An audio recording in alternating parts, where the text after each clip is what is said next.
নমস্কার বন্ধুরা, Swapna kitchen family ব্লগে তোমাদের সবাইকে স্বাগত জানাই। বন্ধুরা, তোমরা কেমন আছো? আশা করি তোমরা ভালো আছো। আমিও খুব ভালো আছি। সকালে সমস্ত কাজকর্ম সেরে জলখাবার খেয়ে তারপরে আগে চান করেছি, তারপর জলখাবার খেয়ে এখন দুপুরে কি রান্না হবে সেই সবের জন্য জোগাড়জাত করছি। আর বাড়িতে যদি একটা দুটো করে কোনো কিছু সবজি গাছ লাগানো যায় না, তাহলে নিজেদেরও খুব ভালো লাগে। মানে কি বলবো, বাজার থেকে কিনে আনার থেকে নিজে যদি কোনো বীজ বসিয়ে সেই গাছ হয়, আর সেই গাছ যদি কেটে রান্না করা হয়, যে কোনো সবজি হোক, যে কোনো শাক হোক, আর নিজের কিন্তু খুব আনন্দ হয় যে গাছগুলোকে করে বসালাম আর কত সুন্দর হয়েছে। এই যে পুঁই গাছটা, কিছুদিন আগে এর বীজগুলোই রান্না করেছিলাম, তোমাদের সাথে শেয়ার করেছিলাম যে কীভাবে রান্না করতে হয়। আর আজকে পুঁই শাকগুলো না, আমি ভেবেছিলাম গাছটা হয়তো আর বাঁচবে না, কারণ বীজ হয়ে গেছে। তারপরে কাটিনি আর গাছটাকে, দেখলাম বর্ষার জল পেয়ে আবার গাছগুলো খুব ভালো ডালপালা গজিয়েছে। এখন গাছ অনেকগুলোই হয়ে গেছে, 2-3 দিন হবে এরকম কেটেছি। আজকেও কেটে নিলাম, আর সমস্ত কিছু আনাজ আছে। পুঁই শাক না এমনিতে এখানে যা হোক কিছু দিয়ে রান্না করলে হয় না। পুঁই শাক যদি তার মূলো, কচু, বেগুন, কুমড়ো সব কিছু থাকে তবেই কিন্তু পুঁই শাকটা খেতে ভালো হয়। তো শুধু আলু দিয়ে করলে কিন্তু পুঁই শাক ভালো লাগে না। অন্য শাক তবু আলু দিয়ে করলে ঠিক আছে, পুঁই শাক সমস্ত কিছু দিয়ে তারপরেই করতে হয়। আর যা যা রান্না হবে সেই সব সবজিপাতি কেটে নিলাম, নিয়ে এখন মশলা বাটতে বসে গেছি। আদা রসুনটা মিক্সিতে বেটে রেখে দিই ফ্রিজে, কিন্তু এই সবগুলো শাকের কোনো কিছু অন্য কিছু রান্নার আর অল্প অল্প মানে সবজির, শাকের এসবের বান্নাগুলো বেটে নিই। আর এখানে বসে পড়েছি ভাত করতে। ভাতটা করার পর বাদবাকি রান্না করবো। এক দিন কী করি, আগে ওদিকে রান্না করি, তারপরে ভাতটা করে নিই। আবার কিছুদিন হবে কাঠে করিও না, আবার গ্যাসেও করি, এইসব নিয়েই হয়ে যায়। তো এখানে ভাতটা হোক, আমার না বেশিক্ষণ বসে থাকতেও হয় না, কারণ কাঠ দিয়ে চলে আসি। তো এখানে দেখছি আলুগুলো একটু উল্টে পাল্টে দিচ্ছি, যে পচা যেগুলো আছে না, এখন তো প্রচণ্ড গরম, গরমে 2-1টা আলু কিন্তু পচেই যাচ্ছে। তো সেই পচা আলুগুলোকে একটু বাদ দিয়ে দিচ্ছি, কারণ ওগুলোর গায়ে থাকলে আরও অন্যগুলো পচে যাবে। আমি দেখে দেখে না আলুগুলোকে ঠিকভাবে সরিয়ে দিচ্ছি, আর নিচেকার আলুগুলো ওপরে করে দিচ্ছি, আর ওপরকারগুলো নিচে করে দিচ্ছি। এইভাবে না বাছলে পচার পাশে যেগুলো থাকবে সেইগুলোও পচে যাবে। তো ওখানে ভাত আমার হয়ে গেছে, আর এখানে গ্যাসের মধ্যে যা যা রান্না হবে সেই সবগুলো চাপিয়ে দিচ্ছি। তো আজকে কী রান্না হয়েছে তোমাদের ঘরে দেখাচ্ছি আমি। পুঁই শাকটা তো এখন রান্না হয়ে গেছে, আর এখানে রান্না করেছি পুঁই শাকের তরকারি। এটা মিঠাইয়ের জন্য তুলে রেখেছি, লঙ্কা ছাড়া।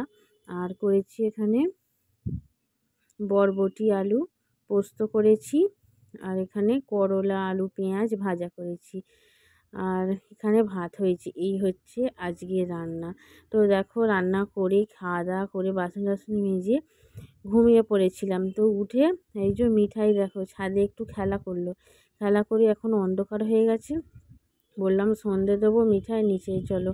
ওই যে ও একাই নেমে যাচ্ছে। আমি যে আলুগুলো জ্বালবো তার মানে কোনো ধৈর্য নেই, একাই নিচে নেমে যাচ্ছে। তো নিচে এলাম, এসে সন্ধে দিয়ে মিঠাইকে খাইয়ে একটুখানি আমি আমার কাজ সেরে নিলাম। এবার তো রাত্রিরে রান্না করতে হবে। মিঠাই এখানে বসে বসে খেলা করছে সেই ঘরগুলোকে নিয়ে, না একটা বড় ঘর বানাচ্ছে। তো আমি এখন আমার আটা মাখবো, তারপরে রুটি তরকারি সবই হবে। এখানে তো ওই যে কত সুন্দরভাবে ও ঠিক না, ওর ধৈর্য আছে, একটার পর একটা একটার পর একটা সাজাতে পারে। অন্যান্য বাচ্চারা কিন্তু এইভাবে ধৈর্য ধরে খেলতে পারে না।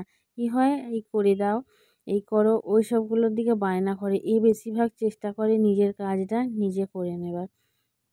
ও এখানে রান্না বসিয়েও দিয়েছি, এখানে তরকারি বসিয়েছি, আর এখন আমি আটা মেখে নিচ্ছি, রুটি হবে। তো এখানে আজকে আলুর তরকারি বসিয়েছি। অন্যদিন ডাল করি, তার সাথে না হলে তড়কা, তা না হলে ঘুগনি, এটা ওটা করা হয়।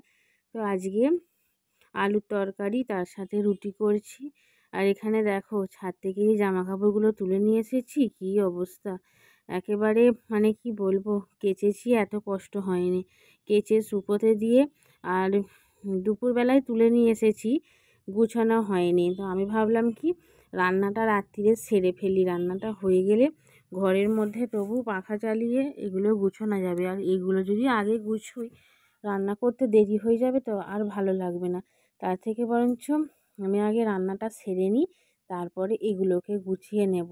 মিঠাই ঘুমিয়ে পড়লেও কিন্তু গোছানো যাবে, ঘরের কাজ ঘরের ভিতরে। বাইরের কাজটা আগেই সেরে নিলাম, রান্নাঘরে হয়ে গেছে। আর দেখো স্বাগতম 3 দিন বাদে আজকে বাড়ি এলো। তো কী কী ওখান থেকে এনেছে সেটাও দেখাচ্ছি। এখানে কুমড়ো শাক এনেছে, আর মিষ্টির প্যাকেটটা দেখো মিঠাই আগেই সরিয়ে নিল। তো কুমড়ো শাক, এখানে আছে ডিমের শাক, আর তারপরে পাট শাক রয়েছে, ডুমুর, লেবু আছে, বেগুন আছে, আলু আছে। তো এই সব অনেক কিছুই মোটামুটি রয়েছে, এগুলোই এনেছে। অড়হর কড়াইয়ের পাতা আছে। এটা হচ্ছে ডিমের শাক, দেখেছো শাকগুলো কত সুন্দর সতেজ হয়ে রয়েছে। আর এটা মাঠের কুমড়ো শাক। এখানে রয়েছে পাট শাক, এখানে করলা রয়েছে, লেবু রয়েছে, ডুমুর রয়েছে, এই সবগুলোই আছে। আর এই কৌটোটার মধ্যেও নিশ্চয়ই কিছু আছে, সেটা আমি এখনো পর্যন্ত খুলিনি, তো তাই ঠিকঠাকভাবে জানতে পারবো না। তো অনেক দিন বাদে স্বাগত বাড়ি এলো, কদিন ছিল না, বাড়ি একেবারে ফাঁকা। তো দু ভাই বোনে হৈ হৈ করা, খেলা করা, কি বলবো। তো একে অপরকে পেয়ে জড়িয়ে ধরে বাড়িতে এসে সে কি আনন্দ দুজনের। আর মিঠাইয়ের হাসি দেখেছো। বন্ধুরা, ব্লগটা এখানেই শেষ করছি। প্রথম থেকে শেষ পর্যন্ত দেখার জন্য অসংখ্য ধন্যবাদ।